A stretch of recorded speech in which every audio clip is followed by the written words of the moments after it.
નમસ્કાર વિદ્યાર્થી મિત્રો, આજે આપણે ધોરણ 12 કોમર્સમાં અર્થશાસ્ત્ર વિષયની શરૂઆત કરવા જઈ રહ્યા છીએ. જો 12 કોમર્સ અર્થશાસ્ત્ર વિષયમાં ટોટલ 11 ચેપ્ટર છે.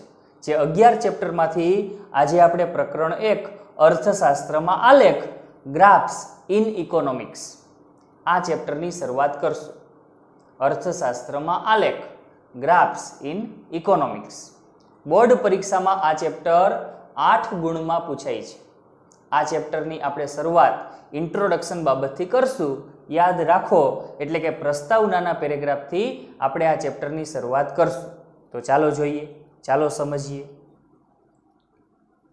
અર્થશાસ્ત્રમાં વાસ્તવિક જીવનમાં બનતી વિવિધ આર્થિક ઘટનાઓની સમજૂતી અપાઈ છે. અર્થશાસ્ત્રમાં શેની સમજૂતી અપાઈ છે? તો કે વાસ્તવિક જીવનમાં બનતી વિવિધ આર્થિક ઘટનાઓની સમજૂતી અપાઈ છે. એવી આર્થિક ઘટનાઓ કે જે આપણા વાસ્તવિક જીવન સાથે ગાઢ રીતે સંકળાયેલી છે, આવી આર્થિક ઘટનાઓની અર્થશાસ્ત્ર વિષયમાં સમજૂતી અપાઈ છે. એક્ઝામ્પલ આપવા હોય તો આપી શકાય કે કેટલા ટકા લોકો ગરીબ છે, કેટલા લોકો બેરોજગાર છે, કેટલા લોકો નિરક્ષર છે, કેટલા લોકો ખેતીમાંથી રોજગારી મેળવે છે, કેટલા લોકો ઉદ્યોગોમાંથી, કેટલા લોકો સેવા ક્ષેત્રમાંથી રોજગારી મેળવે છે, દેશની રાષ્ટ્રીય આવક શું છે, લોકોની માથાદીઠ આવક શું છે, કેટલા લોકોનું જીવન ધોરણ ઊંચું, કેટલા લોકોનું જીવન ધોરણ નીચું, ખેતી ક્ષેત્રે ઉત્પાદન કેટલું થયું, ઉદ્યોગ ક્ષેત્રે ઉત્પાદન કેટલું થયું, સેવા ક્ષેત્રે ઉત્પાદન કેટલું થયું. આ બધી જ બાબત આપણા વાસ્તવિક જીવન સાથે ગાઢ રીતે સંકળાયેલી છે. આવી આર્થિક ઘટનાઓ, આવી આર્થિક બાબતો કે જે આપણા વાસ્તવિક જીવન સાથે ગાઢ રીતે સંકળાયેલી હોય, આવી જ આર્થિક ઘટનાઓની સમજૂતી અર્થશાસ્ત્ર વિષયમાં અપાઈ છે. આગળ સમજીએ. અર્થશાસ્ત્રમાં રાજ્ય દ્વારા, બેંકો દ્વારા તેમજ વિવિધ આંતરરાષ્ટ્રીય સંસ્થાઓ દ્વારા જે માહિતી પ્રકાશિત કરવામાં આવી હોય, આવી માહિતીનું નિષ્ણાંત વ્યક્તિઓ દ્વારા ખાસ વિશ્લેષણ કરવામાં આવતું હોય છે. એક માર્કમાં ક્વેશ્ચન પૂછાશે કે અર્થશાસ્ત્રમાં કોના દ્વારા પ્રકાશિત થયેલી માહિતીનું નિષ્ણાંત વ્યક્તિઓ દ્વારા ખાસ વિશ્લેષણ થતું હોય, તો આપણો આન્સર હોવો જોઈએ કે રાજ્ય દ્વારા, બેંકો દ્વારા અને વિવિધ આંતરરાષ્ટ્રીય સંસ્થાઓ દ્વારા જે માહિતી પ્રકાશિત કરવામાં આવી હોય, એવી માહિતીનું નિષ્ણાંત વ્યક્તિઓ દ્વારા ખાસ વિશ્લેષણ કરવામાં આવતું હોય. રાજ્ય એટલે કે દેશની સરકાર, કે જેના દ્વારા વિવિધ સર્વે હાથ ધરવામાં આવતા હોય અને સર્વેના અંતે આંકડાકીય માહિતી પ્રકાશિત કરવામાં આવતી હોય. બેંકો દ્વારા પણ વિવિધ બેંકોને લગતી માહિતી પ્રકાશિત થતી હોય. આંતરરાષ્ટ્રીય સંસ્થાઓ દ્વારા પણ જુદા જુદા સર્વે હાથ ધરવામાં આવતા હોય અને સર્વેના અંતે આંકડાકીય માહિતી પ્રકાશિત કરવામાં આવતી હોય. આંતરરાષ્ટ્રીય સંસ્થાઓ જેવી કે United Nations Organisation, World Health Organisation, World Trade Organisation, International Monetary fund,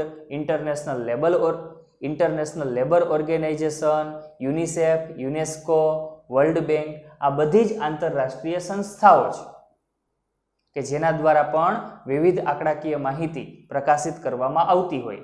એટલે રાજ્ય દ્વારા, બેંકો દ્વારા, આંતરરાષ્ટ્રીય સંસ્થાઓ દ્વારા જે માહિતી પ્રકાશિત કરવામાં આવે, આવી જ માહિતીનું નિષ્ણાંત વ્યક્તિઓ દ્વારા એટલે કે અર્થશાસ્ત્રીઓ દ્વારા ખાસ વિશ્લેષણ કરવામાં આવે છે.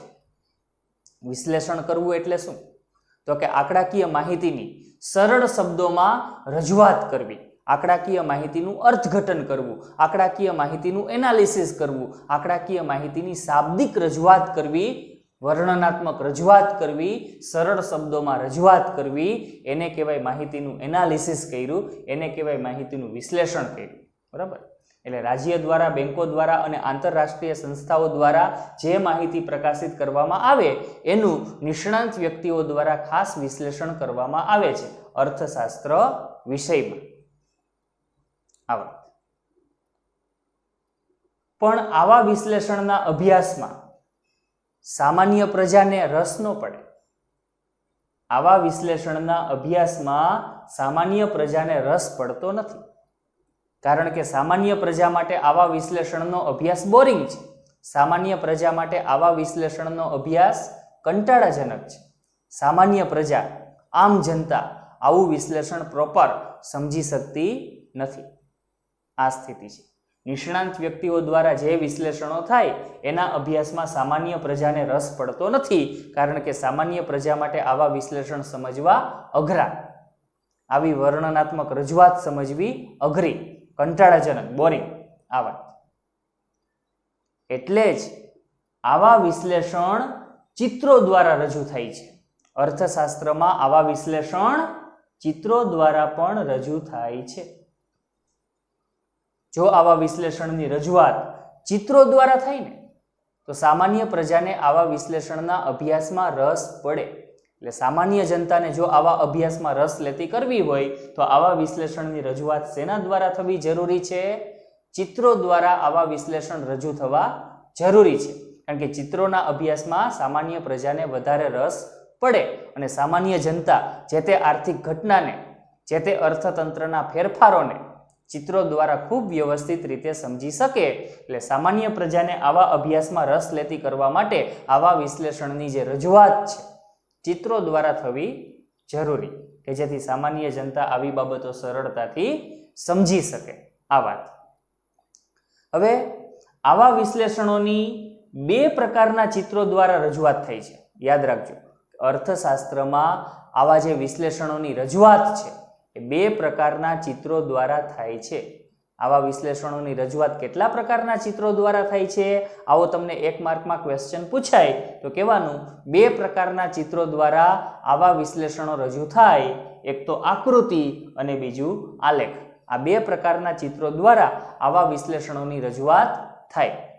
આવી આકૃતિ અને આવા આલેખના અભ્યાસમાં સામાન્ય પ્રજાને વધારે રસ પડે, એટલે જ આવા ચિત્રો દ્વારા વિશ્લેષણો રજૂ થતા હોય છે. આ વાત. એક એક્ઝામ્પલ આપીએ. જ્યારે દેશનું બજેટ ડિક્લેર થાય, જ્યારે દેશનું બજેટ બહાર પડે, ત્યારે સંસદમાં દેશના જે નાણામંત્રી હોય એના દ્વારા બજેટ અંગેની સ્પીચ આપવામાં આવતી હોય, બધાને ખ્યાલ છે, બરાબર? પણ નાણામંત્રી દ્વારા જ્યારે બજેટ અંગેની સ્પીચ આપવામાં આવે કે શિક્ષણ પાછળ આટલું ફંડ ફાળવશું, આરોગ્યની સેવા માટે આટલો ખર્ચ કરશું, સંરક્ષણ ક્ષેત્ર માટે આટલો ખર્ચ કરશું, શિક્ષણ માટે આટલો, બજેટ અંગેની નાણામંત્રી દ્વારા જ્યારે સ્પીચ આપવામાં આવતી હોય ત્યારે આવી સ્પીચ લાંબી હોય, બોરિંગ હોય અને કંટાળાજનક હોય, અને એટલે જ સામાન્ય પ્રજાને આવી સ્પીચ સાંભળવામાં રસ ન હોય. એટલે જ સામાન્ય પ્રજા છે એ સ્પીચ સાંભળે નહીં, ટીવી બંધ કરી દે, બરાબર? આ સ્થિતિ સર્જાય. આવી જે વિશ્લેષણાત્મક રજૂઆત છે જે નાણામંત્રી દ્વારા થતી હોય એને સામાન્ય પ્રજા માટે બોરિંગ સ્પીચ છે એટલે એ સાંભળે નહીં, બંધ કરી દે.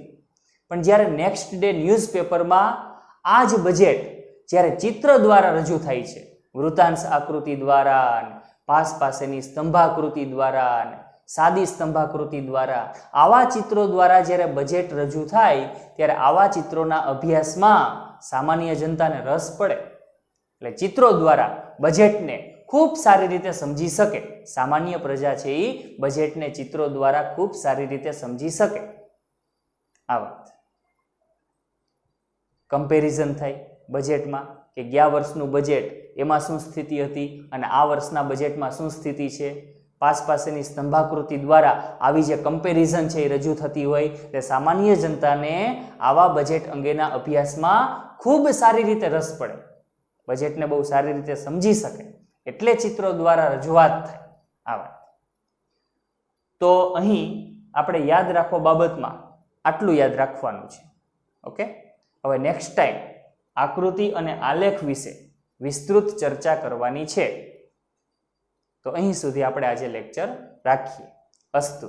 જય હિન્દ, જય ભારત.